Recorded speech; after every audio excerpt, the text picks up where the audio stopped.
te propose que nous commencions, Jérémy. Très bien. Alors nous allons commencer ce webinaire. Donc tout d'abord, bonjour à tous et bienvenue donc sur ce webinaire dédié à nos actionnaires. Donc je suis Jérémy Perron, je suis le responsable de la communication et du marketing pour Intrasens. Donc très rapidement pendant cette présentation, nous allons dans un premier temps présenter la société, présenter Intrasens pour ceux qui ne la connaissent pas encore. On évoquera ensuite la stratégie de l'entreprise et bien entendu l'assemblée générale du 24 juin prochain. Nous aurons donc aussi à la fin de la présentation quelques minutes pour échanger avec vous, une petite séance de questions-réponses. Donc sur la plateforme, vous devez voir donc au centre de votre écran le support qui sera diffusé, qui nous servira donc de support pour ce webinaire. Et vous avez accès sur la droite de votre écran au chat sur lequel vous pourrez à la fin de la présentation poser vos questions auxquelles nous répondrons bien évidemment. Donc ce webinaire sera animé par Nicolas Raymond, Monsieur Nicolas Raymond, qui est notre directeur général, et par Monsieur Rodolphe Cadio, qui est notre directeur administratif et financier et qui a quelques petits problèmes de connexion. Donc on espère qu'il parviendra à se connecter avant la fin de ce webinaire pour qu'il puisse aussi échanger avec vous et vous apporter quelques éléments de réponse sur les questions d'ordre un peu plus financier. Donc ce webinaire est bien entendu enregistré et sera disponible en replay dès demain sur notre site internet sur l'espace Assemblée Générale 2020. Je vais donc laisser maintenant la parole à Monsieur Raymond pour le début de ce webinaire. Voilà, Nicolas, si tu veux commencer. Eh bien, merci beaucoup, Jérémy. Vous m'entendez bien, Jérémy? Tu m'entends bien? Oui. Parfaitement. Très bien. Eh bien, bonjour à tous. Je suis enchanté d'être parmi vous. Alors virtuellement pour cette fois-ci. On espère que les prochaines fois, ce sera possible de le faire en face à face, comme on a pu avoir l'occasion de le faire par le passé.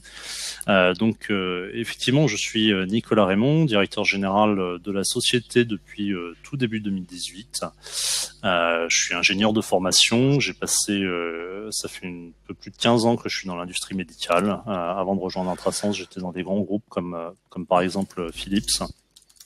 Et donc aujourd'hui, j'ai l'honneur effectivement de vous présenter notre stratégie, notre positionnement, comment est-ce qu'on voit les choses pour la période à venir, et je serai accompagné, alors si la technologie ne nous fait pas défaut, ce qu'on espère, on a fait des tests techniques plutôt, mais ça n'a pas l'air d'avoir fonctionné, par Rodolphe, qui est donc notre DAF. Alors bien évidemment, on est sur des conditions un petit peu particulières, avec cet épisode de Covid-19 coronavirus que nous avons vécu et que nous vivons actuellement. On sera sur des conditions particulières pour cette assemblée générale. En effet, nous avons décidé, pour la sécurité de nos actionnaires et de nos salariés, de tenir une assemblée générale à huis clos cette année. Donc l'assemblée générale sera le 24 juin le 24 juin à 18h. Nous proposerons une retransmission de cette assemblée générale en direct, néanmoins. Et aujourd'hui, l'objectif, c'est effectivement de vous donner tous les éléments d'information qui vous permettent, comme si nous faisions une assemblée générale en face à face, qui vous permettent de bien comprendre ce qu'il en est pour ce que le conseil d'administration vous propose comme vote en résolution. L'objectif aussi de cet exercice aujourd'hui, c'est une communication transparente. On essaye en permanence d'être transparent sur ce que l'on fait, sur ce que l'on a sur ce que l'on peut faire. Nous avons fait dernièrement beaucoup de communiqués de presse, notamment sur l'opération Covid. On y reviendra. Et l'objectif aussi aujourd'hui dans cette approche de transparence, c'est de vous donner des éléments supplémentaires sur notre stratégie et sur comment est-ce que nous voyons la suite de notre aventure. Donc, effectivement, pour l'agenda pour aujourd'hui, quelques différents éléments. Je commencerai par un petit peu réexpliquer notre position, notre positionnement industriel. On parlera du Covid-19 et de l'opération Covid-19 que nous avons menée. Nous expliquerons quelle était notre approche, où est-ce que nous en sommes, quelles sont les prochaines étapes.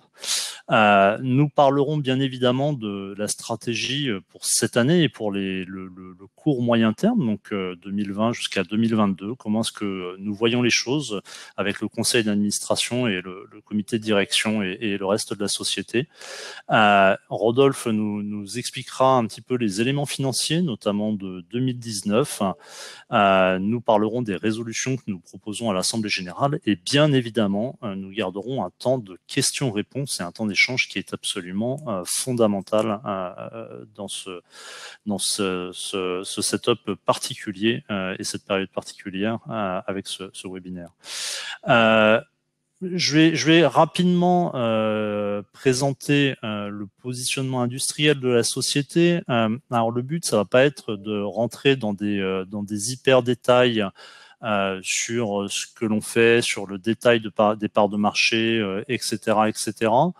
L'objectif, ça va être de donner une vision un petit peu générale à ceux qui nous connaissent moins bien. Je pense qu'il y a certains d'entre vous qui nous ont découvert dernièrement. L'objectif, c'est donc d'avoir cette vue globale. Et si vous souhaitez plus de détails sur notre positionnement industriel, nous avons fait un webinar le 28 janvier dernier qui présentait dans le détail notre positionnement industriel et ce qu'il en était là-dessus. Alors auparavant, avant d'entrer dans le détail du positionnement industriel, c'est important de parler de qui est Intrasense. Aujourd'hui, vous voyez Jérémy, Rodolphe et moi-même. Intrasense, c'est 42 personnes réparties entre la Chine et l'Europe. Nous avons un bureau à Shanghai. Le reste des équipes, le siège est basé à Montpellier, où sont basés la plupart de nos salariés. On a aussi d'autres personnes qui sont situées en région et à Paris en France. Donc 42 personnes, dont pas mal de profils bien évidemment scientifiques, également des profils commerciaux, des profils cliniques. Et ces personnes sont encadrées par une équipe de direction que vous avez ici à l'écran, une équipe de 7 personnes avec des profils complémentaires à ce comité de direction, des profils vraiment cliniques, produits, des profils techniques, commerciaux, réglementaires RH, opérations et bien évidemment financiers qui nous permettent de couvrir tous les domaines de la société. Ce comité de direction est composé de personnes qui sont dans la société depuis pas mal de temps. Je pense par exemple à Charles ou à Colette. Charles est un des cofondateurs de la société. Puis des personnes qui nous ont rejoints plus récemment, par exemple Mathieu ou Philippe, et qui donc aussi apportent du sang neuf et de nouvelles idées dans la société. En complément, ce comité de direction est appuyé par un conseil d'administration qui définit donc la stratégie de la société. C'est un conseil d'administration de 4 personnes aujourd'hui. Tout pareil, avec des compétences complémentaires, un mélange de profils de personnes qui sont dans la société, impliquées dans la société, dans sa gouvernance depuis un certain temps. Je pense à Nicolas Michelon, notre président, ou à Patrick Mayette, un de nos administrateurs, qui sont des actionnaires historiques de la société, et puis de personnes nouvelles comme Patrice Relier, qui nous a rejoint il y a à peu près 1 an et qui nous apporte sa compétence et sa connaissance des domaines de haute technologie et de logiciels. Donc c'est un petit conseil d'administration avec des compétences fines et complémentaires sur notre domaine et sur la gestion de société. Et on le verra tout à l'heure, l'approche sur les mois à venir, ça sera de continuer à renforcer ce conseil d'administration avec des compétences nouvelles pour nous permettre de bâtir le prochain étage de notre société. Si on reprend un tout petit peu l'historique de la société pour ceux qui l'ont découverte récemment, il y a eu plusieurs phases. On a été créé en 2004 et puis je vais un petit peu raccourcir, je vais caricaturer les différentes phases, mais il y a eu une première phase start-up entre 2005 et 2010 où la société a été lancée. Il y a eu un élargissement de l'approche commerciale. Il y a eu de nouveaux produits qui ont été lancés. Il y a eu le lancement de la filiale en Chine. Donc ça, c'était vraiment la phase start-up, les 5-6 premières années de la société. Puis, il y a eu une phase industrialisation dans les années 2015, 2016, 2017, où la société est vraiment passée d'une phase start-up à une phase industrielle avec une couverture géographique plus large, des produits plus larges, une professionnalisation sur certains aspects également, et puis l'entrée en bourse en 2012, point important et clé, et c'est aussi pour ça qu'on est heureux aujourd'hui d'échanger avec vous, actionnaire de la société.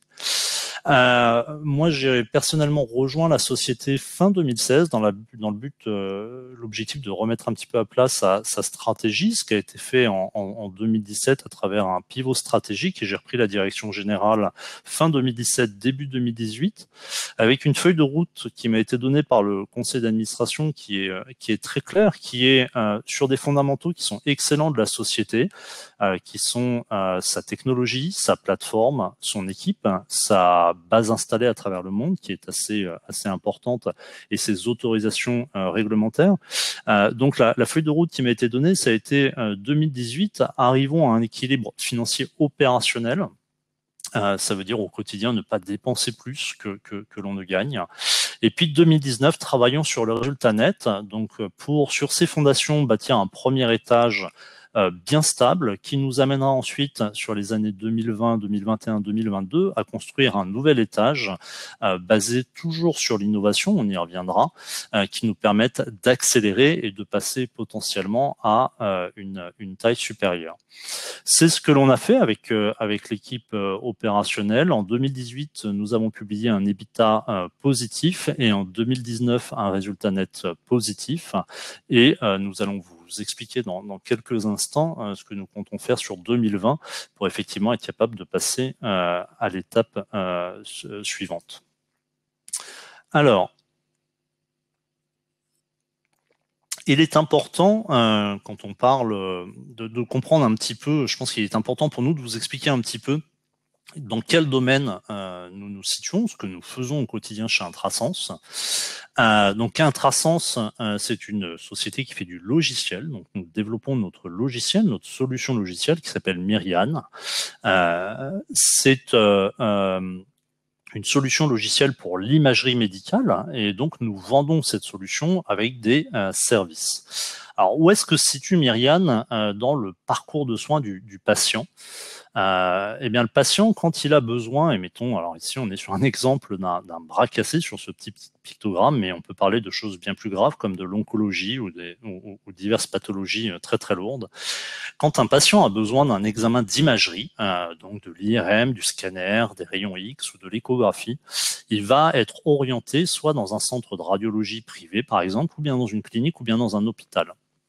Dans ce centre de radiologie, au sens large du terme, ou cet hôpital, on commencera par lui demander tout un tas d'informations administratives et médicales qui vont être liées à la facturation, son numéro de sécu, etc.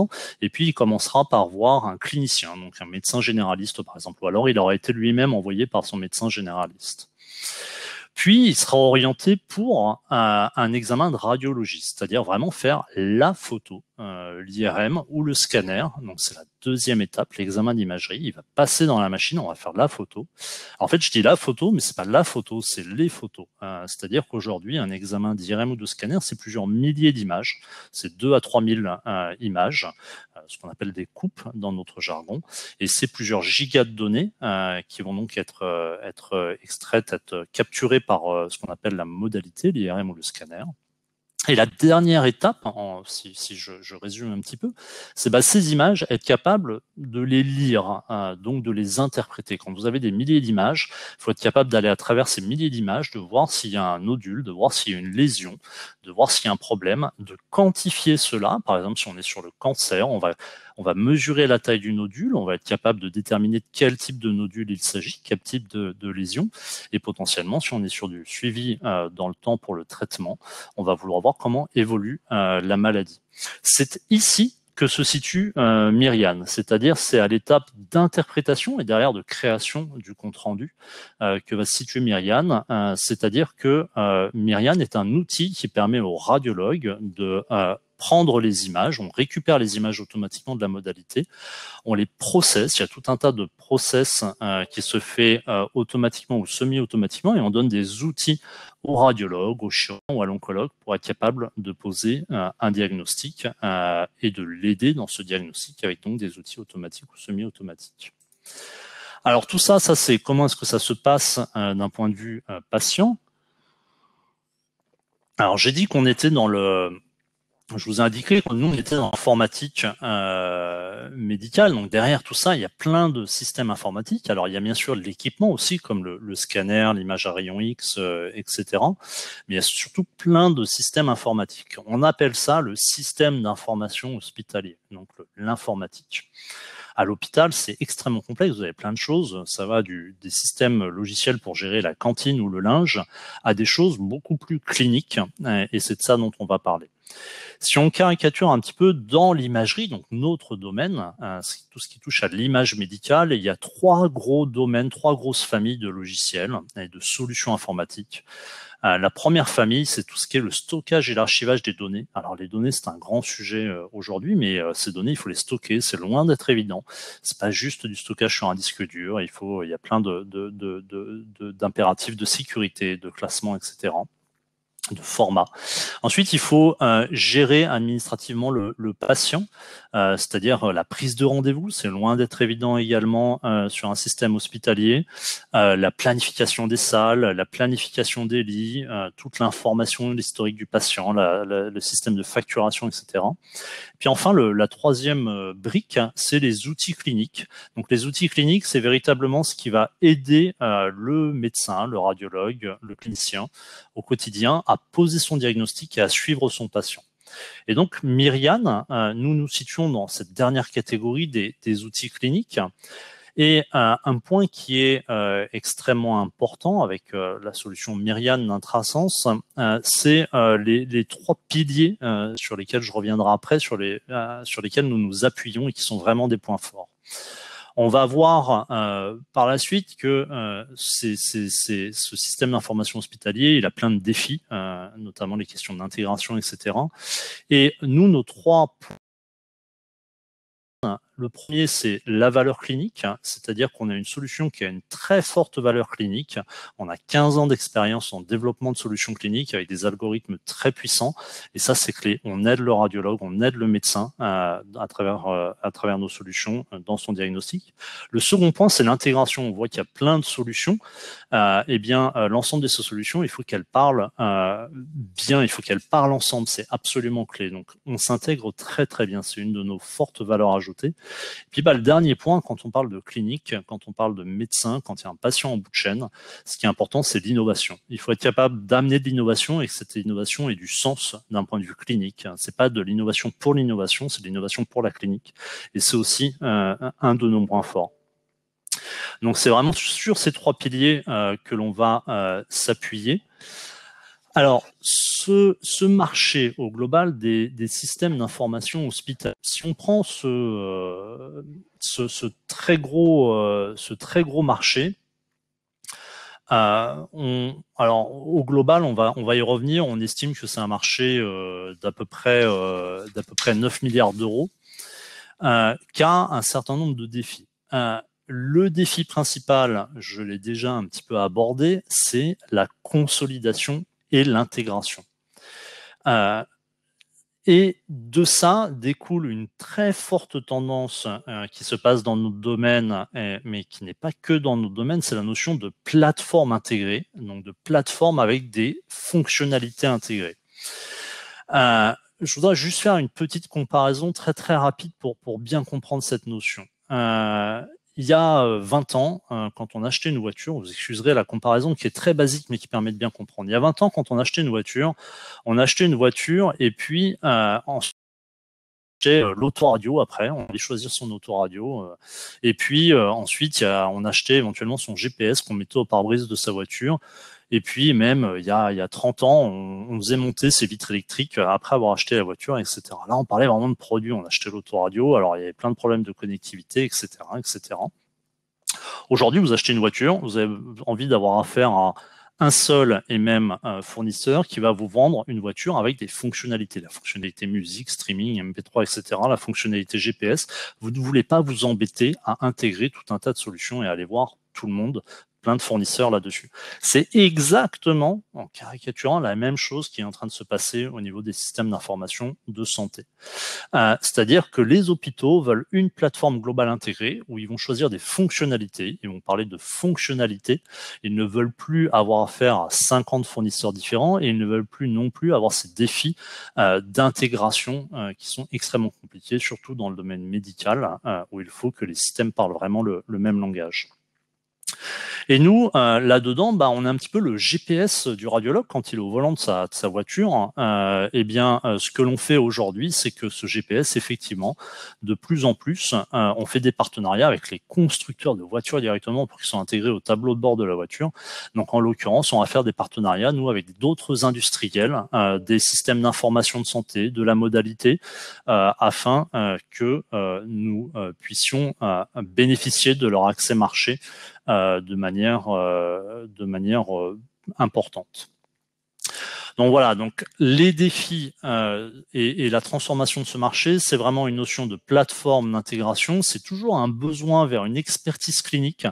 C'est-à-dire, si je reprends, et j'en terminerai là sur ma comparaison avec le GPS, mais si vous avez un GPS avec de superbes algorithmes qui vous positionnent au millimètre près, mais ce GPS, il n'a aucune interface agréable, il n'a pas les cartes qui vous disent dans quelle rue vous êtes et il vous dit pas de tourner à droite, ça ne vous servira à rien. Eh bien, c'est la même chose. Avec Myriad, on donne aux algorithmes et à la technologie du sens clinique, c'est-à-dire qu'on le met dans un contexte et on leur donne du sens pour que l'utilisateur, qui est le médecin, en tire les meilleurs bénéfices. J'ai parlé déjà brièvement donc, des marchés. Il y a trois éléments, trois pôles principaux au niveau des marchés de l'informatique de santé. Il n'y a pas de surprise là-dessus. Ces trois pôles sont les États-Unis, l'Europe et l'Asie, avec un positionnement assez différent. On est sur un marché au global, comme je le disais, d'à peu près 9 milliards d'euros. Alors, ça ne veut pas dire que c'est le marché pour Intrasense, c'est le marché au global de l'imagerie médicale, en prenant le stockage, l'archivage, les systèmes administratifs, etc. Donc, la partie outils cliniques est une partie de ces 9 milliards. Si on prend Intrasense, ces deux marchés, les marchés majeurs d'Intrasense, c'est l'Europe et la Chine aujourd'hui. Donc c'est pour ça que sur l'Asie notamment, nous avons mis, alors c'est des marchés très différents, mais sur l'Asie, nous avons mis le drapeau japonais et le drapeau chinois. Alors, c'est des marchés, donc USA, Europe, Asie, qui sont relativement différents. Les USA, on est sur un petit peu moins de la moitié du marché mondial. Un marché qui est mature, mais assez dynamique, avec des acteurs américains très forts sur ce marché-là, des très gros acteurs. L'Europe, on est sur un marché qui est un petit peu plus fragmenté, donc ça représente à peu près 30% du marché mondial. On va avoir, alors l'Europe, c'est pas un marché en fait, c'est quasiment autant de marchés que de pays. La France est un marché différent de l'Allemagne, de l'Espagne par exemple. On n'est pas sur un marché unifié comme les États-Unis. Mais en Europe, on aura un mélange de très gros acteurs et puis aussi d'acteurs nationaux qui vont se positionner, comme en France ou en Allemagne, comme je l'ai dit. C'est un marché qui est plutôt mature, néanmoins. Et sur l'Asie, notamment la Chine qui nous intéresse, c'est un marché qui est en très forte croissance et qui est également en forte structuration. Ça apporte aussi ses challenges parce que c'est un marché qui de temps en temps est encore un petit peu déstructuré, néanmoins qui est en train de passer une étape et qui probablement avancera très très vite pour très prochainement, si ce n'est pas déjà le cas, dépasser l'Europe et les États-Unis. Alors des acteurs, du coup, j'ai un petit peu abordé la question, mais des acteurs, il y en a pas mal dans notre domaine. Il y a les fabricants de modalités, les fabricants de systèmes, d'IRM, de scanners, etc. Généralement, c'est des gros acteurs, Philips, GE, Canon. Des fournisseurs de plateformes, des spécialistes cliniques, des développeurs d'algorithmes, des spécialistes du logiciel, mais sur la partie santé. Donc, on a vraiment différents types d'acteurs, et si on n'est pas exhaustif, un message clé que je vais faire passer, c'est que ces acteurs-là ne sont pas forcément nos concurrents. Et ça, c'est un point très très fort de notre positionnement. Ces acteurs sont nos partenaires potentiels et nos clients potentiels. Alors certes, pas tous, il y a des acteurs qui ont une partie de nos technologies ou ce que nous avons de manière plus ou moins différente à leur portfolio. Néanmoins, il y en a beaucoup. Si on prend par exemple les fabricants de modalités, eh bien en Chine, nos 2 ou 3 gros partenaires, si on prend Gangda, si on prend Minfan, si on prend Huandong, ce sont des fabricants de modalités qui n'ont pas à leur portfolio une solution logicielle comme nous avons. Si on prend des spécialistes cliniques, on a affiché ici Medis NNL, et ben c'est des gens où nous allons vendre leurs solutions. Ils sont sur une approche très verticale de leur côté. Et donc, nous, avec notre approche horizontale et notre plateforme qui couvre l'ensemble des besoins du radiologue, nous allons vendre leurs solutions. Et puis enfin, on y reviendra assez fortement après, mais les développeurs d'algorithmes d'intelligence artificielle, c'est des gens qui sont vraiment sur une verticale très spécialisée, ces gens-là, et qui ont besoin d'une plateforme clinique pour amener leur algorithme d'intelligence artificielle. Donc ces gens-là sont aussi des partenaires, et bien sûr, les acteurs de l'IT de santé sont des potentiels clients, car ils ont besoin d'une véritable solution clinique. Donc c'est ça qui est intéressant à travers notre positionnement qui est à la jonction entre l'expertise clinique, l'intégration et l'innovation, c'est qu'on est capable d'avoir un positionnement hybride et unique qui nous place au cœur de cet écosystème d'acteurs. Alors justement, Myriad, on va un tout petit peu, pour ceux qui l'ont jamais vu, rentrer dans le détail de ce que c'est. Myriad, c'est 3 offres principales. Je vais pas les détailler parce que ça n'a pas lieu d'être. Bien sûr, si vous avez des questions, j'y répondrai par la suite. Mais nos offres, c'est Myriad Clinical Labs, qui est l'offre d'application clinique, hein, vraiment pour l'utilisateur final, à travers soit basé sur des organes ou des pathologies. Il y a l'approche Myriad Studio qui nous permet d'intégrer de l'intelligence artificielle, de faire des partenariats avec des centres de recherche, etc. Et puis l'approche intégration, ce qu'on appelle Myriad Imaging Layer dans notre jargon pour nos offres, qui permet de nous intégrer dans tout système d'information de santé. Et au cœur de la plateforme Myriad, 2 points clés, bien évidemment, les algorithmes et l'intelligence artificielle et le flux de travail. On se veut être une plateforme très très orientée flux de travail est très bien intégré dans le fonctionnement quotidien du radiologue. Alors on a basé là-dessus, basé sur nos atouts, basé sur notre savoir-faire, basé sur notre historique et sur ce redressement que nous avons fait sur ces 3 dernières années. Notre ambition, c'est de devenir la première plateforme logicielle de co-développement. C'est-à-dire que nous, notre savoir-faire, notre expertise, et on reviendra après aux évolutions qu'on peut faire dans notre positionnement stratégique, notre savoir-faire, notre expertise, c'est de construire des applications cliniques à très forte valeur ajoutée. Donc effectivement, on va faire du co-développement avec des partenaires, on va intégrer l'IA en routine clinique et on va s'intégrer dans des systèmes tiers. Donc on en revient toujours à ces 3 piliers clés que sont les piliers Myriad. Alors ça ressemble à quoi Myriad concrètement? Alors je vais juste vous donner 2 exemples. On pourrait passer des heures à vous faire des démonstrations de Myriad. Il n'y a pas de, c'est évident.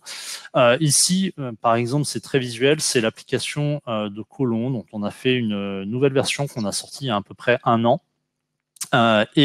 Cette application de Colon, elle permet quoi? Elle permet à partir d'un scanner de faire une reconstruction virtuelle en 3D du côlon, ce qui évite aux patients une colonographie réelle. Ça nous permet de faire une coloscopie virtuelle. Et alors ça, je peux vous dire que en termes de confort, c'est extrêmement important.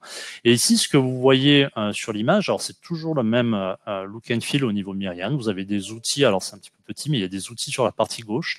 Et au centre, il y a les images et les reconstructions. Donc, on a la vue, ce qu'on appelle la vue endoscopique du côlon. Donc, on navigue à travers le côlon pour aller identifier si on voit des nodules, des lésions et ce genre de choses. Et puis ici, on a la vue étendue du côlon. Alors ça demande beaucoup d'algorithmes très très poussés pour être capable de déplier un côlon, pour être capable d'avoir ces vues endoscopiques qui effectivement évitent un geste très intrusif qui est d'aller mettre une caméra dans le corps d'un patient et donc uniquement à partir de l'imagerie scanner de faire ces reconstructions 3D et donc des coloscopies virtuelles. Donc ça, c'est un exemple d'application avec de la détection de polypes sur le cancer. Un autre exemple, mais on a beaucoup d'autres applications, c'est une application, ce qu'on appelle XP Vessel, sur donc tout ce qui est notamment neurologie et tout ce qui est l'analyse des artères, des veines, etc. Ou pareil, alors là, on est sur du scanner, ça fonctionne aussi avec de l'IRM.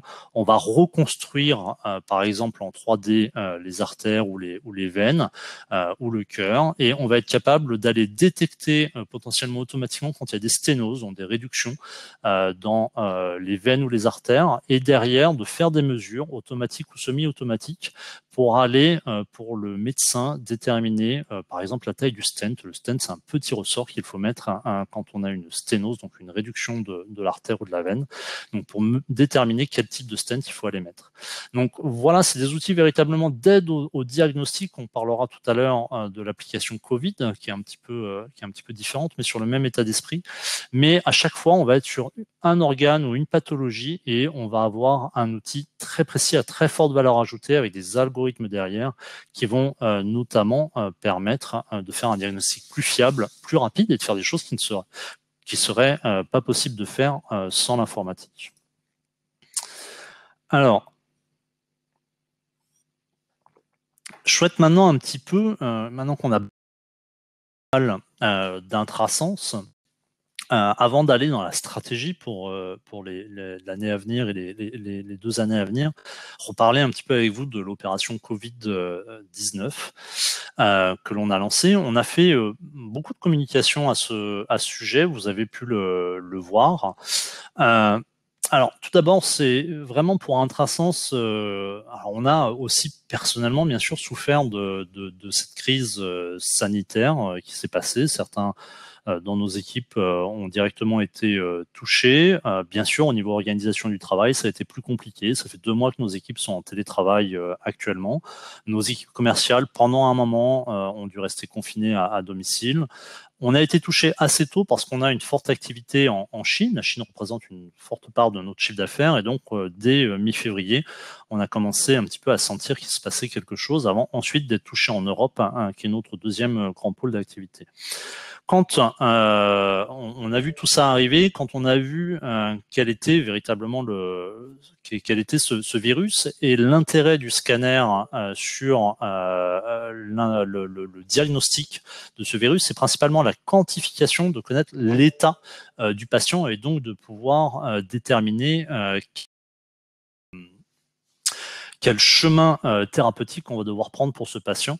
Donc, quand on a vu tout ça, quand on en a discuté avec des professionnels de santé, nous avons décidé de lancer une application Covid avec vraiment, en premier lieu, la mission dont on s'est senti responsable, c'est d'accompagner les patients et d'accompagner nos clients, les professionnels de santé, dans cette crise, en répondant le plus rapidement possible aux besoins. Et je pense que effectivement là-dessus, on a su démontrer notre capacité de réactivité et la vitesse à laquelle nous avons mis une solution sur le marché avec des équipes qui ont travaillé jour et nuit pendant plusieurs semaines et d'avoir été les premiers au monde dans notre domaine à avoir mis une solution sur le marché et les premiers à avoir une solution qui de plus est réglementairement validée, que ce soit aux États-Unis ou en Europe, ce qui est un point clé. Donc sur ce genre de crise, c'est toujours très important, la vitesse est un point clé. Donc c'est vraiment là-dessus que nous avons axé notre priorité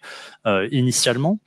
Alors bien évidemment, c'était la solidarité initialement qui primait sur notre positionnement. Après, l'objectif, évidemment, c'est aussi de rebondir sur cette opération pour mettre en avant nos atouts, nos forces et nos qualités. Alors j'ai parlé de la réactivité, de la vitesse. On a quand même réussi à démontrer que c'est assez exceptionnel. En quelques semaines, on était capable de sortir sortir une nouvelle application sur le marché et une nouvelle application réglementairement validée. C'est absolument clé pour ceux qui sont dans notre domaine, vous le savez. Néanmoins, donc derrière aussi l'objectif de solidarité, on avait clairement identifié un objectif d'accroissement et de renforcement de notre notoriété.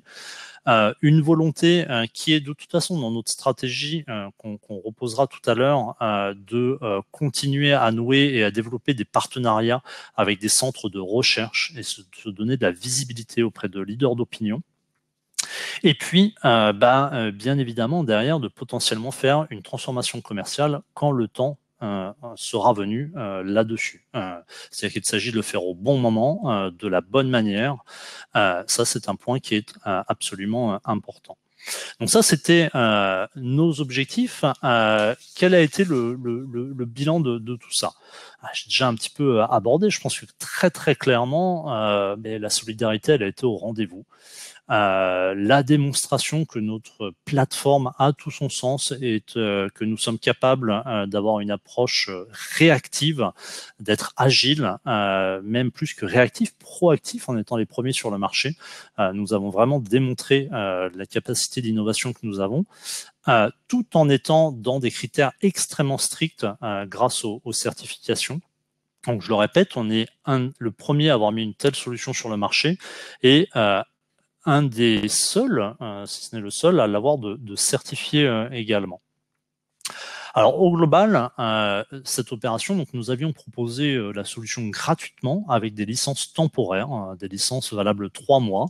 Nous nous sommes engagés en tant que société, et ça me tient à cœur et c'est important, à fournir des licences gratuites pendant tout le temps du pic de la crise. C'est ce que nous avons fait. Nous avons donc fourni 650 licences, ce qui est énorme, très honnêtement, ça nous a pris beaucoup de temps, mais c'est une grande fierté également. Pour un petit peu vous donner un ordre d'idée, notre base installée totale de clients que nous avons, c'est de l'ordre de 900 à peu près entre 900 et 1000 clients. Et là, aujourd'hui, on a distribué gratuitement à peu près 650 licences, dont la plupart sont à des gens qui n'étaient pas nos clients initialement. Donc c'est relativement énorme comme chiffre. On a démontré, si jamais malheureusement il y en avait besoin, ou par rapport à nos partenaires, par rapport au marché, qu'on est capable rapidement de mettre une nouvelle application sur le marché. Et c'est de toute façon un de nos objectifs, d'être capable, par rapport aux très gros acteurs, d'être beaucoup plus réactif, d'avoir un impact fort là-dessus. La visibilité, elle était au rendez-vous. Pas mal d'articles de presse, que ce soit en Europe ou aux États-Unis. Il y en a même encore certains qui devraient paraître prochainement. Et puis de la visibilité aussi à travers des partenariats. On a des partenaires, par exemple Evolucare, qui est un de nos clients, qui a fait pas mal de promotion de notre solution en Amérique du Sud. L'Amérique du Sud, c'est un territoire sur lequel aujourd'hui on ne va pas. Eux, ils ont mis en avant notre solution en Amérique du Sud. Un autre partenaire qui s'appelle MVPax, qui est au Brésil, qui a aussi mis en avant notre solution au Brésil, ce qui nous permet de nous donner de la visibilité sur des territoires où on n'est pas forcément. Gerbet, qui est le leader mondial du produit de contraste, une grosse société dans le domaine de l'imagerie médicale. Eh bien, Gerbet aux USA, quand ils ont vu notre initiative, ils ont décidé de soutenir leurs clients également en relayant notre initiative. Donc, c'est une initiative locale de Gerbet USA.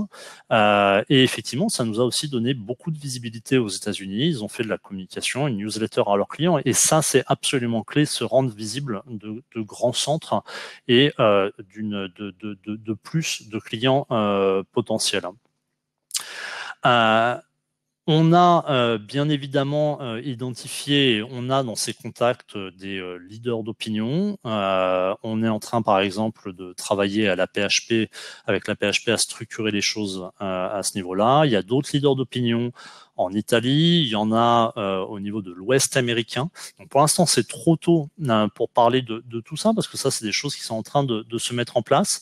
C'est-à-dire qu'après le pic de l'épidémie, où la solution a été utilisée pour le dépistage et pour l'orientation clinique des patients, là, on va passer plutôt à l'étape étude clinique, avoir un petit peu plus de recul par rapport à ça. on va pousser pour être impliqué dans ces études cliniques. Pour l'instant, elles ne sont pas véritablement lancées, mais on va effectivement pousser par rapport à ces gros acteurs pour être impliqués. Ça va être un élément clé. Donc l'approche que l'on a, c'est de continuer sur ces études cliniques. Et nous allons arrêter l'approche licence gratuite à partir de fin juin, sauf si la situation sanitaire venait à se dégrader énormément dans les quelques semaines qui viennent, mais a priori, c'est pas le cas. Donc fin juin, la distribution de licences gratuites s'arrêtera. Les premières licences gratuites distribuées arrivent à expiration fin juin. Donc là, nous sommes en train, sur le mois de juin, de commencer la prospection commerciale et donc basée sur cette liste de 650 licences distribuées, contacter ces personnes pour essayer au maximum de convertir cela en opération commerciale. Pour l'instant, nous n'avons pas de visibilité, très honnêtement, on est transparent avec vous sur ce que ça peut donner, mais effectivement, c'est un des leviers que l'on souhaite utiliser pour le second semestre. Voilà donc sur cette opération Covid sur laquelle je souhaitais revenir. Elle me paraît importante. On y a passé beaucoup de temps et on se devait de vous l'expliquer, même si on avait déjà fait pas mal de communication à ce sujet. Je voudrais passer un petit peu de temps, parce que ça me paraît clé, sur la stratégie. Et que va-t-on faire sur l'année à venir? Et maintenant, comme on l'a dit, que sur des fondations, nous avons bâti un premier étage qui est extrêmement sain, avec des résultats financiers positifs. Que va-t-on faire à partir de là et vers quoi souhaite-t-on aller? Alors, la bonne nouvelle, pour ceux qui ont déjà suivi des webinars que nous avons faits, pour ceux qui nous ont vus dans les précédentes assemblées générales, c'est que cette diapositive, nous l'avons déjà présentée. Nous sommes donc constants dans notre stratégie, nous savons où nous voulons aller, et ça, c'est un point clé. Donc 2018, année de restructuration, comme je disais, la mission qui a été d'arriver à l'équilibre opérationnel, a été de restructurer la société, on a été à travers un plan d'économie. 2019, la consolidation, on n'a pas été chercher une forte croissance de chiffre d'affaires, néanmoins on a quand même eu une quinzaine de pourcents de croissance de chiffre d'affaires. 2018, on avait eu entre 30 et 40% de croissance de chiffre d'affaires, néanmoins on a été chercher le résultat net, ça a été un point important. On a sorti des nouvelles applications cliniques pour bien consolider notre socle clinique. Maintenant, on va passer sur une étape d'accélération et d'innovation. Il va falloir que cette société, notre société à tous, Intrasense, on la mène à la prochaine étape. Alors effectivement, c'est ce qu'on avait déjà écrit, ça va être à travers des investissements ciblés, ça va être à travers une accélération sur l'IA et des nouveaux services et on reboucle sur ce qu'on disait sur le Covid-19, le marketing, la réputation et les leaders d'opinion. Alors concrètement, comment souhaite-t-on faire ça? Donc on avait une stratégie qui était réaliste et on souhaite effectivement que cette stratégie soit aussi ambitieuse. On va s'appuyer sur 5 piliers pour ça. Le premier pilier, c'est on est fort sur 2 géographies actuellement, la Chine et l'Europe. Chacune de ces géographies représente entre 40 et 45% de notre chiffre d'affaires suivant les années. On va vouloir continuer à croître sur ces géographies. Aujourd'hui, on a un problème de ressources internes, c'est-à-dire qu'on n'a pas assez de ressources pour être capable de répondre à la demande du marché sur ces géographies. On doit être capable d'investir un petit peu plus en ressources de manière raisonnée et raisonnable pour pouvoir croître et aller chercher plus de parts de marché. On a une équipe opérationnelle et commerciale qui est relativement limitée parce qu'on a extrêmement réduit les coûts sur ces géographies. On doit aller chercher plus de croissance et donc rajouter quelques ressources. D'ailleurs, certains d'entre vous l'ont peut-être déjà vu. On a ouvert un poste en Europe pour diviser notre marché européen en plusieurs zones, un poste de vendeur en Europe. Donc, on est déjà sur cette stratégie de croissance organique sur nos 2 marchés clés. L'autre point, c'est bien sûr l'intelligence artificielle et tout ce qui est le cloud. Alors le cloud, c'est quoi? C'est un mode de déploiement, c'est-à-dire à la place d'avoir les solutions qui sont déployées chez le client, elles sont déployées dans des serveurs, dans le cloud, chez des infogéreurs. Technologiquement, on est déjà capable de se mettre notre solution dans un cloud. Après, nous n'avions pas nous-mêmes d'offre cloud, c'est-à-dire qu'on passait par nos partenaires pour mettre en place une offre cloud. Nous sommes en train, le déploiement, Le développement a été lancé il y a à peu près 2 mois. Nous sommes en train de développer notre propre solution cloud, donc ce qu'on appelle le Myriad AI Hub, qui va permettre de combiner le meilleur des mondes sur du déploiement à l'hôpital, qui apporte une certaine souplesse, une certaine puissance de calcul en local, qui évite de la latence, et le déploiement en mode cloud, qui lui permet une très grosse puissance de calcul centralisée et une centralisation des plateformes, effectivement. Donc, nous sommes en train de travailler à une infrastructure cloud. L'objectif est de pouvoir la mettre à disposition d'ici la fin de l'année. C'est un gros challenge que nous nous sommes lancés, mais nous sommes sur la bonne route pour l'instant. Donc, l'offre cloud, point important, nous investissons en R&D là-dessus et nous allons continuer à le faire, et ça demande aussi quelques compétences particulières. Enfin, ça c'est l'infrastructure, le cloud, c'est comment est-ce qu'on déploie, et derrière, bien évidemment, c'est lié au business model. C'est-à-dire que ça nous permet d'être beaucoup plus créatifs en termes de business model, de faire éventuellement du paiement à l'usage, etc., quand on a des offres cloud. Derrière, il y a la question de la technologie. On a déjà parlé plusieurs fois de l'intelligence artificielle. Intrasens, à la base, on ne fait pas, nous, directement d'intelligence artificielle, mais on met l'intelligence artificielle en musique. On est les orchestrateurs, on est les chefs d'orchestre de l'intelligence artificielle pour lui donner une valeur clinique. Eh bien, une des étapes à laquelle nous sommes potentiellement en train de réfléchir, c'est faire de l'acquisition de technologies dans ce domaine-là, pour pouvoir renforcer notre positionnement horizontal de plateforme globale et y insérer directement, nativement dedans des briques d'intelligence artificielle. Donc, de l'achat de technologies ou de l'achat de sociétés dans ce domaine-là. Nous sommes en train d'évaluer des opportunités là-dessus, mais effectivement, ça permettrait véritablement à Intrasens de passer à une autre étape de son développement, basé sur ce premier étage que nous avons construit, et véritablement d'accélérer son positionnement avec une offre qui aurait tout son sens au niveau global. Après tout ça, on restera une société il faut pas qu'on fasse, on fera pas tout nous-mêmes, et ça serait une erreur de vouloir tout faire nous-mêmes. Il faut qu'on fasse ce que l'on sait bien faire, et donc on continuera à passer par des partenariats industriels et technologiques sur des questions verticales très précises, cliniques, des choses très très avancées, et industrielles notamment aussi pour nous faciliter l'accès au marché. Ça peut être à travers des adossements industriels, des contrats industriels, etc. C'est absolument clé. On reste une petite société. Il est important de nous adosser. On a vu tout à l'heure des acteurs sur les gros acteurs qui nous permettent de mieux vendre. Et puis, derrière tout ça, bien évidemment, et c'est absolument nécessaire, on va continuer d'investir en visibilité et communication. Alors là, bien évidemment, envers vous, actionnaires, on va continuer à faire ce genre de webinaire, mais je parle plus d'un point de vue client, c'est-à-dire on doit être capable d'être plus visible que ces jeunes startups qui sortent sur le marché. On doit être capable de mettre en avant nos atouts, et ça, c'est un point sur lequel on doit continuer à travailler et sur lequel on va travailler en renforçant nos compétences sur 2020 et 2021. Alors, c'est ces 5 éléments sur lesquels on travaille. Pour nous aider à les réaliser comme éléments qui vont nous permettre de les réaliser, il y a 2 points clés. Ça va être le financement, bien évidemment. Il va falloir financer cette croissance, que ce soit de manière interne ou de manière externe. Rodolphe il reviendra tout à l'heure. Il y a des choses que l'on peut autofinancer, des ressources internes. Il y a des choses qu'on ne pourra pas autofinancer, sur lesquelles on demandera certainement à des acteurs ou à vous de nous aider à financer cela, en expliquant quel est le projet, quel est le business model, quel est le retour sur investissement.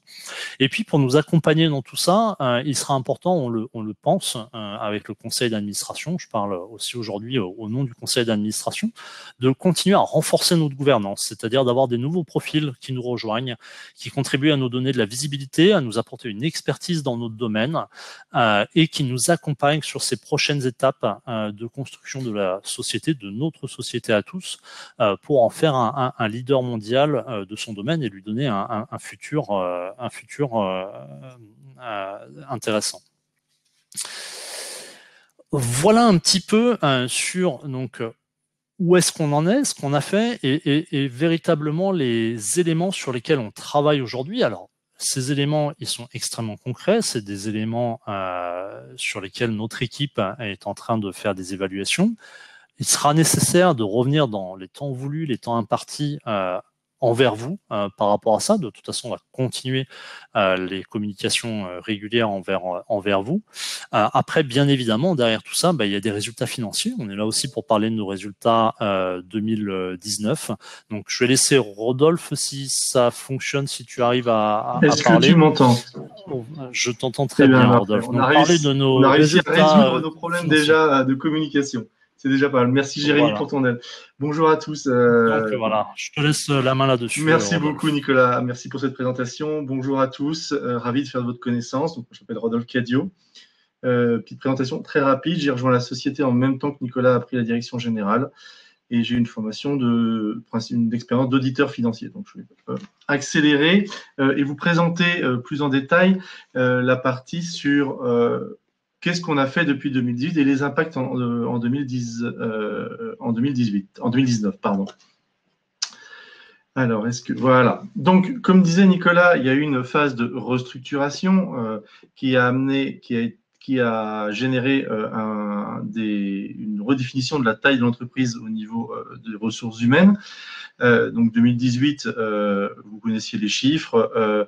Ce qui est important de voir, c'est la progression entre 2018 et 2019. On a progressé de près de 10% du chiffre d'affaires. En même temps, nous avons amélioré fortement l'EBITDA de la société, ce qui a été traduit encore plus au niveau de l'EBIT, du résultat d'exploitation et du résultat net comptable. Donc, toutes ces restructurations, tout ce nouveau positionnement qui a été initié en 2018 s'est traduit dans les faits après une année de restructuration en 2018 en 2019. C'était déjà la tendance lors des comptes ce premier semestre 2019. Nous avons effectivement eu une progression de tous nos agrégats en 2019 pour atteindre 67 000 euros de résultat net comptable. Je pense qu'on peut en être fier. C'est important aussi de préciser que cet impact, ce résultat net comptable a été obéré des coûts de résiliation du contrat d'OCA qui a été décidé, initié fin 2019 parce que nos comptes étaient bons. Nous étions à une autonomie financière, une autonomie de cash qui nous permettait d'arrêter ce contrat, comme on vous l'a précisé lors de notre communiqué de presse en 2019. Donc voilà ce que l'on peut dire. 2019 est une bonne année en progression sur tous nos agrégats. Après, il faut voir comment ça s'est traduit, quel est l'impact principalement sur la valeur de la société qui se traduit plutôt par la progression de notre cours, du cours de bourse de la société. Alors, pour autant, un petit rappel historique. Vous avez ici les deux points que sont la phase de restructuration, effectivement, quand la société a changé de stratégie avec un nouveau management en février 2018. Le cours de bourse était en fin de mois à 0,54. Après, voilà, il y a eu une phase où il y a eu un rapprochement, comme on a pu vous communiquer et échanger avec vous autour d'un rapprochement autour de DMS, avec peut-être des difficultés de communication, des difficultés de perception stratégique. Bon an, mal an, effectivement, ça s'est traduit par une fin de négociation à un cours qui était à 0,28. Ce cours a commencé à revenir, à avoir une tendance haussière par notre publication des premiers bons résultats de l'année de consolidation 2019, avec un compte en fin de mois, un cours en fin de mois juillet 2019 à 0,30.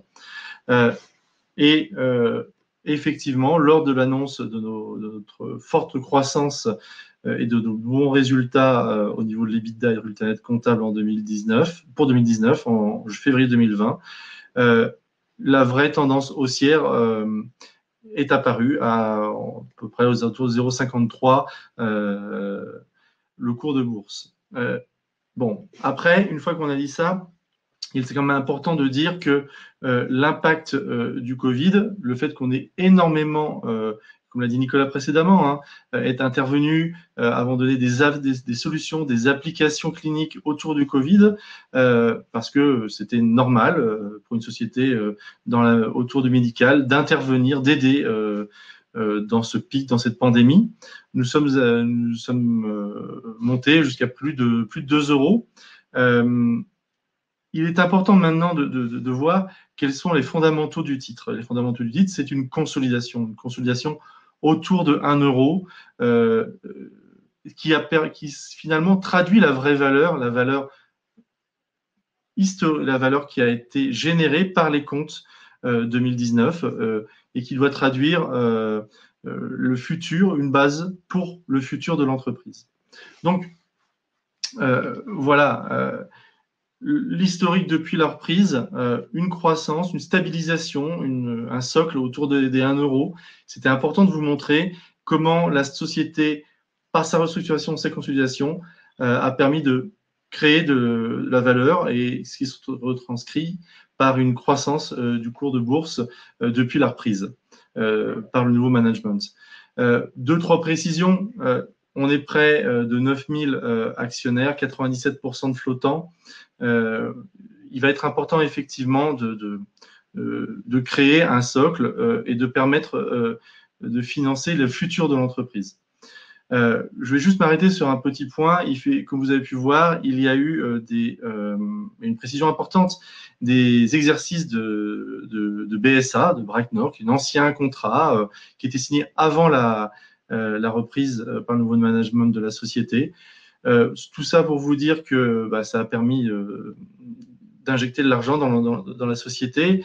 Mais au-delà de ça, il faut bien voir que la maturité de ces BSA, comme c'est indiqué sur notre site, après je pourrais y répondre à vos questions, c'est 2023. Donc, il n'y a plus du tout, hormis ça, de contrat. La société est sur des bons fondamentaux.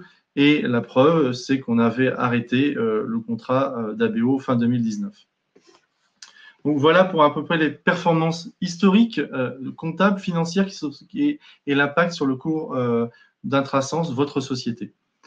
Maintenant, je vais effectivement vous présenter, peut-être succinctement, mais au moins le plus clairement possible, les résolutions qu'on vous propose, qu'on vous soumet lors de l'Assemblée générale de 2020. Voilà, donc 2 principaux thèmes, l'Assemblée des résolutions ordinaires. Tout cela, et je vais essayer de vous les expliquer, c'est vraiment pour porter et soutenir la croissance de la société. Donc, résolution ordinaire, c'est classiquement l'approbation des comptes 2019 qui vous seront soumis de façon à traduire effectivement nos bons résultats. Les résolutions 2 et 3 sont des résolutions un peu techniques, mais je vais essayer d'être le plus simple possible et le plus didactique. Ce sont des résolutions importantes qui vont permettre d'impacter notre prime d'émission de l'ensemble des reports à nouveau qui étaient jusqu'à là négatifs, de façon à vraiment poser les bases visuelles dans notre bilan de la phase de restructuration et de consolidation.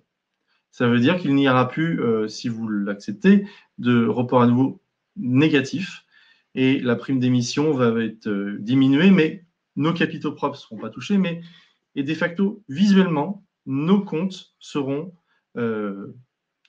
apurés des pertes antérieures. Donc c'est assez important, lors d'appels d'offres, important lors de projets européens. Et c'est vraiment des résolutions qui sont importantes, un peu techniques, mais importantes.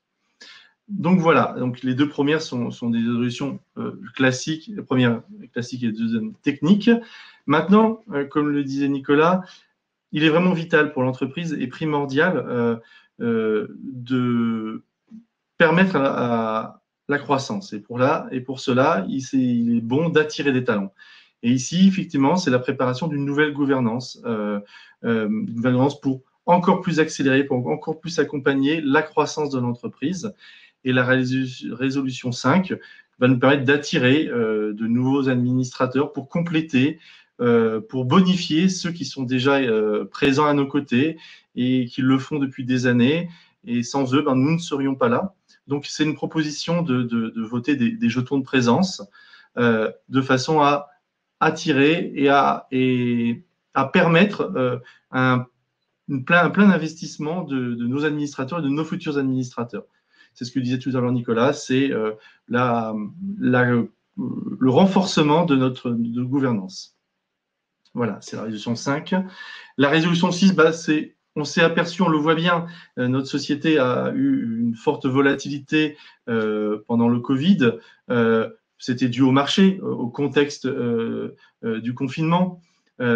Il est bon quand même de toujours donner la possibilité d'intervenir sur notre titre en rachetant nos actions, en permettant de stabiliser notre cours le mieux possible, le plus possible. C'était une proposition qui vous sera soumise en résolution 6. Voilà, j'en ai fini pour les principaux points des résolutions ordinaires. Pour les résolutions extraordinaires, c'est très important de comprendre l'ADN de pourquoi on vous soumet ces résolutions. C'est réellement pour financer, nous aider à soutenir la croissance de l'entreprise.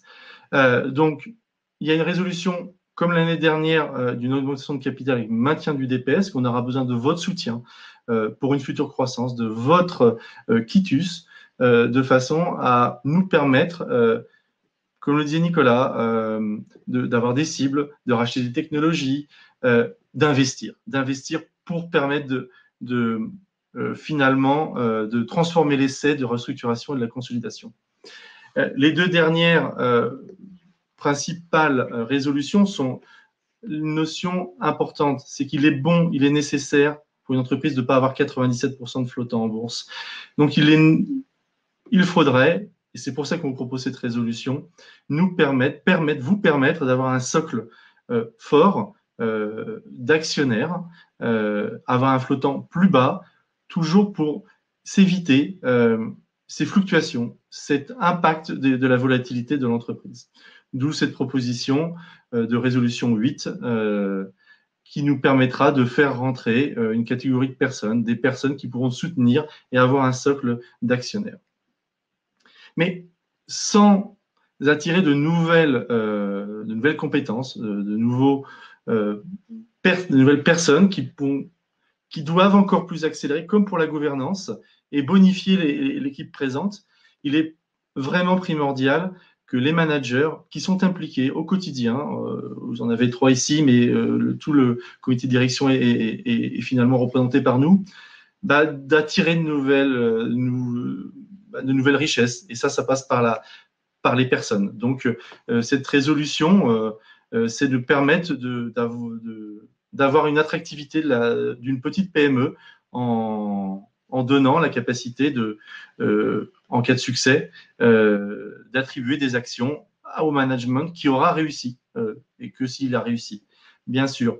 Donc voilà, pêle-mêle sur les deux principaux items. L'ordinaire, effectivement, c'est l'attribution du passé, de la refonte du passé, du fait de restructuration de consolidation. Mais quoi qu'il arrive, ces résolutions sont là pour permettre de financer l'avenir, de soutenir l'avenir par une gouvernance, par un management encore plus qualifié avec de nouvelles ressources et un socle d'actionnaires qui sera fort, limitant la volatilité du titre, et cela pour nous permettre de financer la croissance. Voilà, j'ai essayé d'être le plus didactique possible, j'espère que j'ai été clair. En tout cas, il y aura des questions et n'hésitez pas, je suis à votre disposition tout à l'heure pour y répondre avec Nicolas et Jérémy. Je vous remercie en tout cas de m'avoir écouté sur les plans financiers et sur la présentation de l'AG. Je te repasse la main, Jérémy. Pardon, oui. Il reste après, merci Jérémy d'avoir fait ça, il reste la capacité de comment voter, parce que c'est important pour vous permettre de donner votre avis, et la démocratie actionnariale est très importante pour nous. Donc, 2 possibilités, comme l'année dernière, si vous êtes au nominatif, soit par email sur ag2020@intrasens.fr envoyez-nous votre bulletin de vote, de façon à ce qu'on puisse la transmettre à la Société Générale ou directement à la Société Générale par une enveloppe T, ce qui permet effectivement, ces deux canaux permettront de bien prendre en compte vos votes. Attention bien sûr à la record date qui seront le 23, 23h59, ou autrement, si vous êtes au porteur, vous devez vous retourner vers le porteur de vos titres qui, lui, vous permettra de transmettre votre vote directement à la Société Générale. Encore une fois, on a souhaité jusqu'à la veille prendre en compte vos questions, donc n'hésitez pas, on sera ravis d'y répondre le jour de l'Assemblée Générale, effectivement à huis clos, d'où le fait qu'on ait laissé ouvert jusqu'à la veille de l'Assemblée vos questions, et n'hésitez pas à les poser. Voilà. Pardon, Jérémy, je t'avais passé la main plus tôt, mais je te redonne la main. Il n'y a pas de souci. Donc je voulais tous vous remercier donc pour votre attention et remercier Rodolphe et Nicolas de nous avoir fait cette présentation. On va donc passer maintenant à la partie qui concerne les questions et réponses. Donc je vous invite dès maintenant à poser vos questions sur le chat. Je m'occuperai de les lire et Nicolas ou Rodolphe y répondront. Donc j'ai déjà des questions. Donc une première question de Philippe F, donc qui demande quels sont les partenaires SIH en France ou dans le monde avec lesquels vous êtes en discussion, par exemple Daedalus, Maincare, Cerner, Epic ou CompuGroup. Alors je vais prendre cette question. Merci Jérémy et merci pour cette question. Alors nous avons déjà des partenariats avec certains d'entre eux. Nous avons un partenariat avec Evolucare. Nous avons un partenariat par exemple avec Merge aux États-Unis. Nous avons un partenariat avec Apollo aux États-Unis. Nous travaillons de manière épisodique avec d'autres acteurs. Vous avez cité Maincare. Maincare, nous avons, sans avoir un partenariat annuel, mais nous avons répondu à plusieurs appels d'offres avec eux. Ils nous achètent régulièrement notre solution. Nous avons également aux États-Unis d'autres acteurs de l'informatique de santé qui nous achètent régulièrement notre solution. Alors ensuite, les acteurs avec qui nous sommes en discussion, il y en a un certain nombre. Je ne peux pas les donner parce que ce serait une information privilégiée. Pour l'instant, nous sommes en cours de discussion. Néanmoins, dès qu'un partenariat sera signé, nous l'annoncerons. En Chine, si on prend un petit peu par géographie, nos gros partenaires vont être Guangdong, Gangda, Minfand. En Europe, nous avons des contrats de distribution avec notamment aussi Canon. Nous avons avec Evolucare. Nous en avons plusieurs qui sont des contrats effectivement sans engagement de volume, mais qui néanmoins génèrent une partie de notre chiffre d'affaires. Donc ça dépend un petit peu des géographies et effectivement l'objectif est de continuer à cibler ces acteurs et également d'un point de vue partenariat à cibler les acteurs de l'intelligence artificielle comme nous l'avons déjà dit. Très bien, merci Nicolas pour cette réponse. Alors j'ai une autre question qui s'adressera plutôt à Rodolphe, je pense, qui concerne la restructuration des fonds propres. Donc c'est Sébastien R qui nous pose cette question. Est-ce que la restructuration des fonds propres permettra de retrouver une situation où les fonds propres seront supérieurs à la moitié du capital social plus les primes et d'avoir accès à de nouveaux financements? Alors tout à fait. Effectivement, je pense que vous faites allusion à la notion d'entreprise entre guillemets entre difficultés au vu de la réglementation européenne. C'est tout à fait ça. Il est nécessaire pour nous qu'avant un report à nouveau aux alentours de moins 21 millions et une prime d'émission de 21 millions, de faire apparaître, de démontrer que cette entreprise n'est pas aux yeux, entre guillemets, hein, bien sûr, et à la marge, de donner le doute qu'elle est en difficulté, parce qu'elle ne l'est pas. Donc c'est juste facialement une écriture comptable pour effacer le report à nouveau qui va s'impacter sur la prime. C'est juste une écriture de façon à démontrer et à corroborer la restructuration et la consolidation de l'entreprise. Donc voilà. Merci Rodolphe. Je pense que j'ai une autre question pour toi.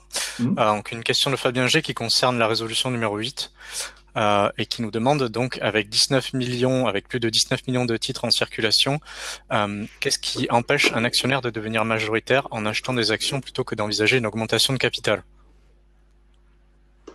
Alors, la résolution est ici, effectivement, pour aussi, si un actionnaire rentre, de permettre de financer la croissance. Il y a de facto la stabilité, mais la stabilité va passer aussi par un investissement, par permettre de financer un projet.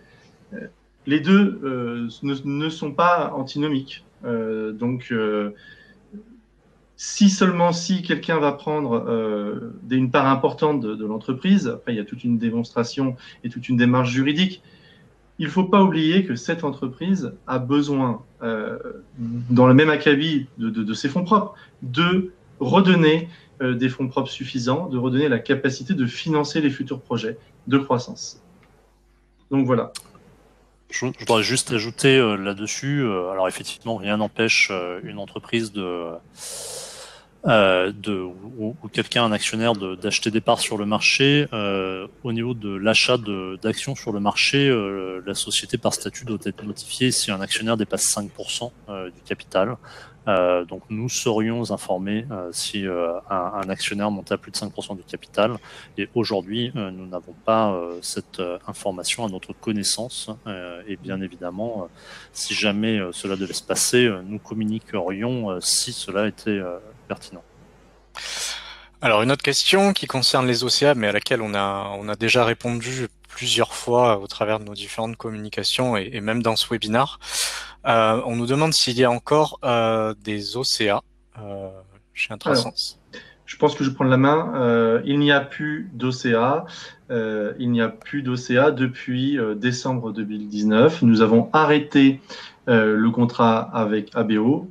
Donc, je le redis, il n'y a plus d'OCA. Il reste des bons de souscription d'actions, comme c'est indiqué sur notre suivi des EKBSA sur notre site, mais qui sont dus et ont été générés par un contrat antérieur qui s'appelle Brightner, qui est aussi, lui, terminé. Très bien. Une question donc de Xavier B qui nous demande donc un article de presse récent paru sur la page internet de bioworld.com et relayé sur le compte Twitter d'Intrasense avec le chiffre d'un marché potentiel de plus de 800 millions d'euros. Donc il nous demande est-ce qu'on confirme ce chiffre et quelle est la part raisonnable visée par Intrasense sur ce marché? Alors, oui et non, cet article BioWorld, il parlait de la part de marché du scanner au global et de l'évolution du rôle du scanner. Donc, il me semble de mémoire que les 800 millions d'euros ou de dollars, c'était sur le marché du scanner. Intrasense, c'est sur un marché qui est ce qu'on appelle un marché multimodal, c'est-à-dire qu'on est à la fois sur le scanner, l'IRM, le rayon X, etc., avec des solutions logicielles transverses. Donc néanmoins, effectivement, on est sur un marché qui est de plusieurs centaines de millions d'euros. C'est de l'ordre effectivement de 800 à 900 millions d'euros, mais c'est pas tout à fait le même que ce dont on parle là. Alors on ne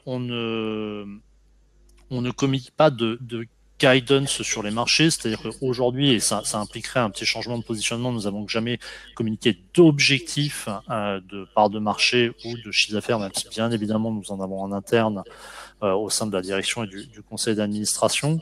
Après, il est compliqué sur certains marchés de niche de vraiment donner une notion de part de marché, sachant que sur notre marché, je voudrais juste donner quelques éléments. Il y a à peu près, donc sur le marché de l'informatique de santé et des solutions cliniques, vous avez, on va dire, la moitié, entre la moitié et 70% du marché qui est pris par les très gros acteurs internationaux, les GE, Philips, etc., qui vendent la solution en combinaison avec leur scanner ou leur IRM. Donc ça, c'est un marché qui est difficilement adressable pour nous.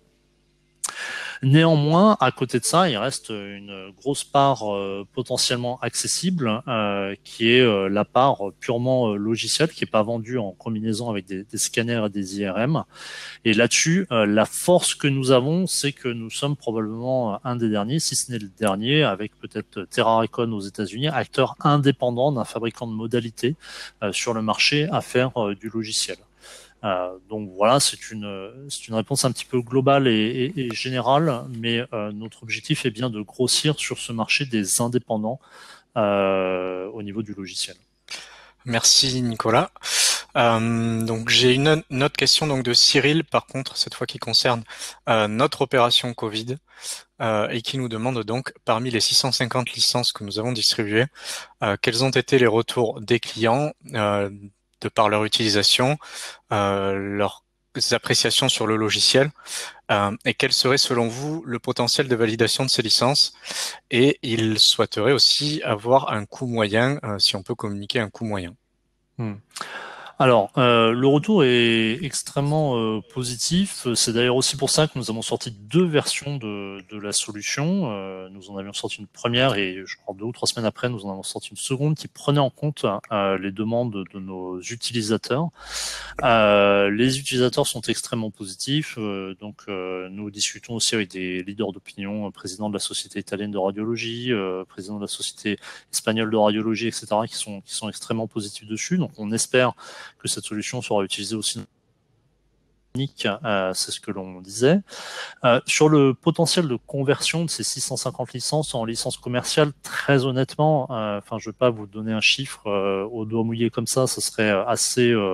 ça serait vous manquer de respect. On n'a pas encore tout à fait une vue très très claire. Ce qui est évident, c'est qu'on convertira pas tout. On va faire le maximum pour en convertir une grosse partie. Il y a une partie de ces licences qui ont été utiles pendant la crise, mais qui ne seront pas utiles derrière. Donc, est-ce qu'on arrivera à convertir 10%, 20%? Je ne sais pas.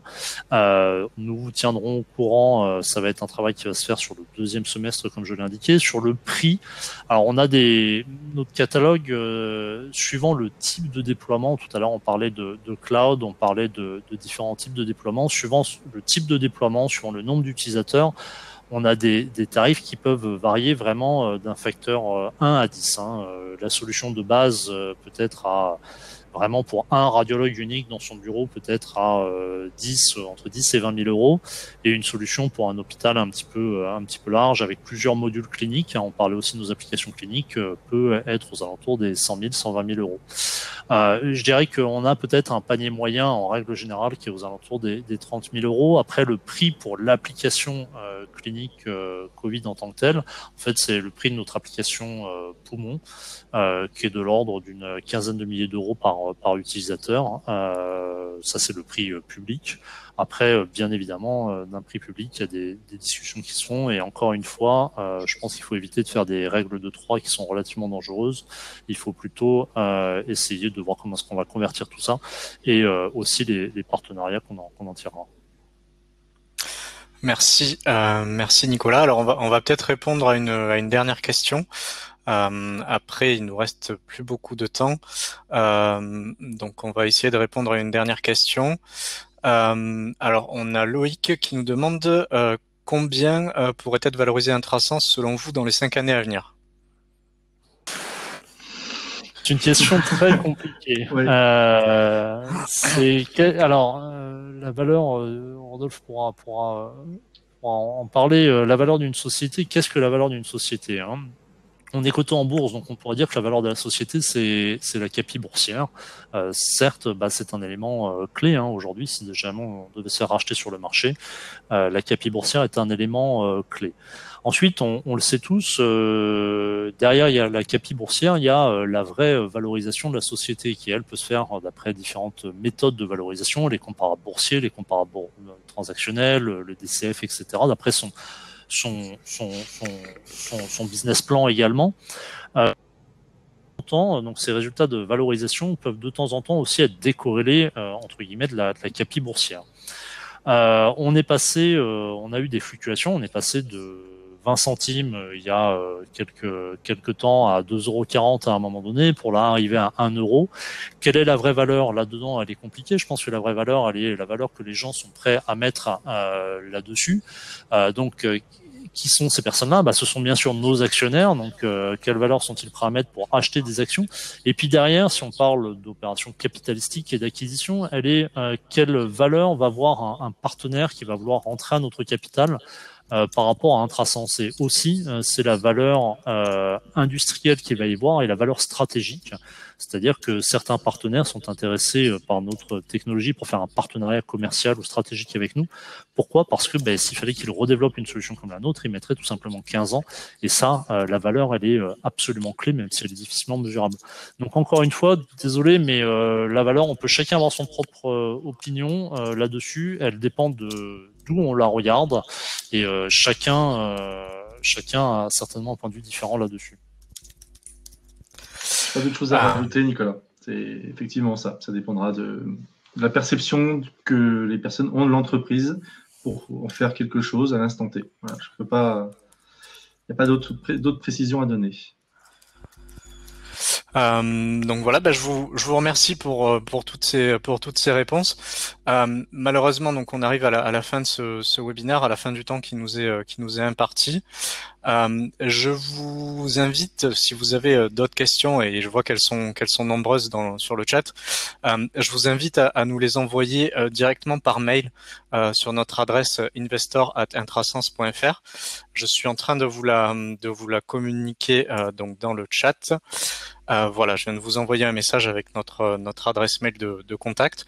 Donc n'hésitez pas à envoyer les questions auxquelles on n'aurait pas pu répondre, auxquelles on n'aurait pas eu le temps de répondre, bien les envoyer directement sur notre adresse mail, et on fera au mieux pour y répondre assez rapidement. Donc je vous remercie pour votre attention, et puis on se donne rendez-vous pour la prochaine étape qui est l'Assemblée Générale le 24 juin. Messieurs, si vous avez quelque chose à ajouter. Merci à tous, merci pour votre attention. Il est effectivement probablement un petit peu frustrant qu'on puisse pas adresser toutes les questions. Néanmoins, encore une fois, on les adressera aussi lors de la prochaine Assemblée Générale. Et nous ferons aussi un webinar lors des résultats semestriels dans ce cadre-là. Nous essayons d'être le plus possible à votre écoute, de répondre le plus aux questions, et n'hésitez pas également à envoyer des questions sur l'adresse Investor. Notre espace dédié à l'Assemblée Générale recensera les grands sujets, les grands thèmes là-dessus. Merci à tous. Merci à tous. Bonne soirée.